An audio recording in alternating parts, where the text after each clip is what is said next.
The laughter didn't sting. It was the words that did. "My biggest regret," she said, into the microphone, her voice sugar-sweet, the champagne courage flowing, was leaving Ryan for. She waved her hand, pointing straight at me, the man she was supposed to marry in 3 weeks. The crowd chuckled awkwardly. I didn't.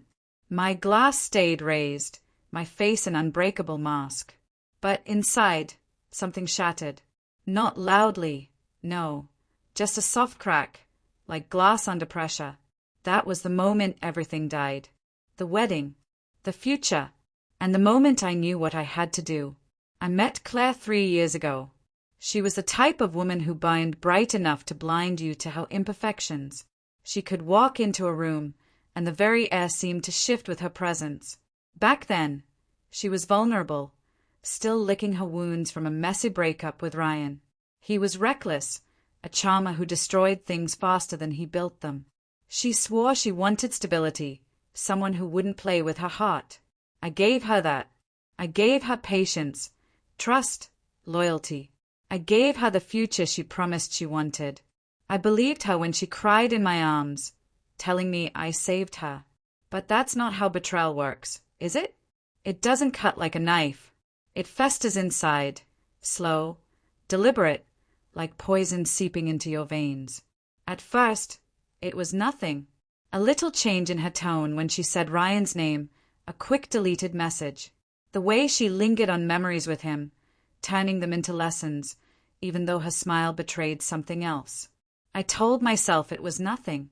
Just my paranoia, the cost of loving too much. But then I saw it. That look.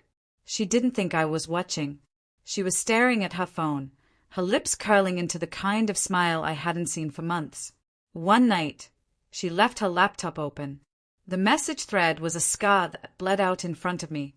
Ryan, remember sneaking into my apartment at 2 a.m.? You were wild back then. And her reply, sometimes, I miss being that girl. It wasn't the confession that hit me. It was the realization. She had already left me in her heart, even while wearing my ring. I didn't confront her. Not yet. I didn't rage. I became 2 men. The one she thought she knew, calm and steady, and the one who existed in the shadows, precise, cold, patient. I studied her. I noticed the way she depended on me, financially, professionally. Every safety net in her life was tied to me, and I realized she wasn't gambling with love. She was gambling with everything. The first step was silence. Silence is sharper than any anger. It keeps them comfortable, unaware. I let her laugh at my expense, let her think her secret was safe. Meanwhile, I worked in silence. Bank accounts she didn't know I controlled. Closed. The apartment lease. Terminated. Shared expenses. Routed back to me. Her wedding dress. Paid with my credit card. Cancelled with a single phone call. The venue contract. Gone. Invitations. Shredded. She thought she was planning a wedding. But in truth, she was walking on quicksand I'd carefully prepared for her.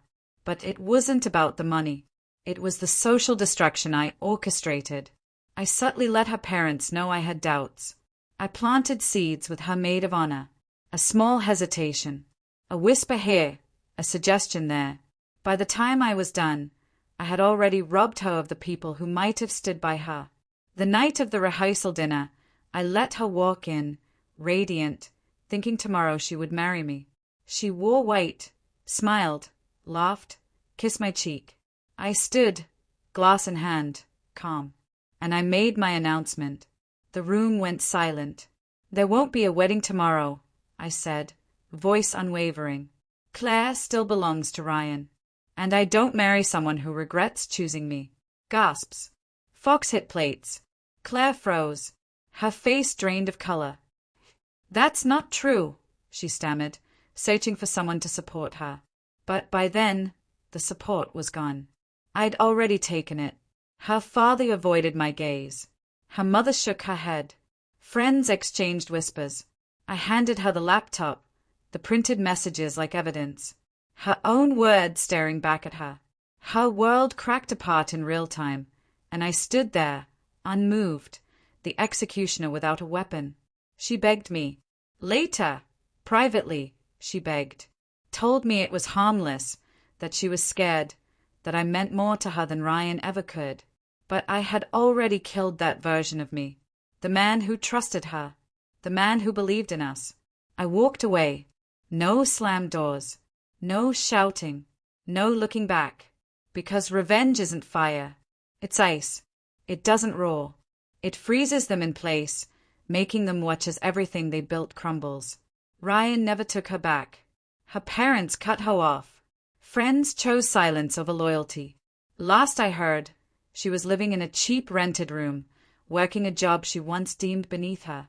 And me? I sleep soundly. Because true revenge isn't destroying someone. It's watching them destroy themselves after you've quietly removed every safety net they thought would catch them. She taught me that trust is fragile. I taught her that betrayal is fatal.